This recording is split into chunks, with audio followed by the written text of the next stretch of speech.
Hi friends, আশা করি তোমরা সবাই ভালো আছো। আজ তোমাদের নিয়ে যাব নিউজিল্যান্ডের বৈচিত্র্যময় এক টুরিস্ট স্পটে, যার নাম রোটারুয়া। রোটারুয়া নিউজিল্যান্ডের উত্তর দ্বীপের বে অফ প্লেন্টি অঞ্চলের একটি শহর। 19 শতকের মাঝামাঝি থেকেই রোটারুয়া লেকের ধারে গরম পুলে স্নান করার জন্য টুরিস্টরা ভিড় জমাতেন। একটা সময় এখানকার ভূতাপীয়ভাবে উত্তপ্ত জলকে এর পিউরিটির জন্য প্রশংসা করা হতো এবং শোনা যায় আর্থারাইটিস এবং রিউম্যাটিজমের মতো রোগের নিরাময় হিসেবেও বিবেচিত হয়েছিল এই লেকটি। রোগ নিরাময়ের ব্যাপারে সঠিকভাবে কিছু বলা মুশকিল, তবে এখানকার জল যে শারীরিক এবং মানসিক স্ট্রেস অনেকটাই কমিয়ে আনতে পারে তা নিঃসন্দেহে বলা চলে। শুধু তাই নয়, অসাধারণ greenery, biking trail, water taxi, এমনকি ওয়াইল্ড লাইফ পার্ক সব রয়েছে রোটারুয়াতে। অনেকে তো একে মেক্কা অফ মাউন্টেন বাইকিংও বলে থাকেন। এছাড়া হর্স রাইডিং, রিভার রাফটিং এবং ফিশিং তো আছেই। তবে এখানকার প্রধান আকর্ষণ এখানকার 18টি ফ্রেশ ওয়াটার লেক।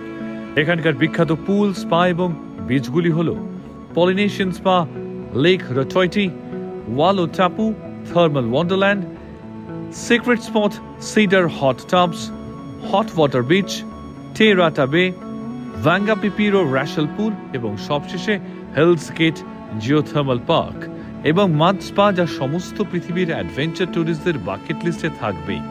এখানে এলে যে জায়গাটা মিস না করাই ভালো সেটি হলো কুইরাও পার্ক।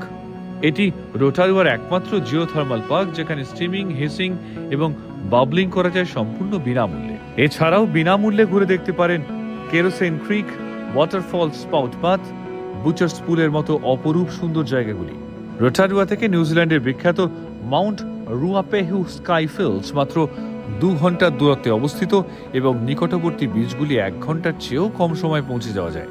সঙ্গে রয়েছে স্থানীয় মাউরি কালচারের সাথে পরিচিত হওয়ার সুযোগ। দিল্লি থেকে সরাসরি বিমানপথে রোটারুয়া আসা যায়, অথবা অকল্যান্ড বা হ্যামিল্টনের মতো প্রচলিত কোনো এয়ারপোর্টে নেমে তারপর বাসের মাধ্যমে সহজেই পৌঁছে যাওয়া যায় বিখ্যাত এই ভ্রমণস্থল। এখানে আসার জন্য ভিসার প্রয়োজন হয়, তাই ব্যাকপ্যাকিং করার আগে ভিসা সম্পর্কে জেনে নিতে ভুলো না। তবে একবার এলে সারা জীবন মনে থাকবেই এখানকার প্রাকৃতিক সৌন্দর্য। আজকের মতো এটুকুই, দেখা হচ্ছে পরের এপিসোডে।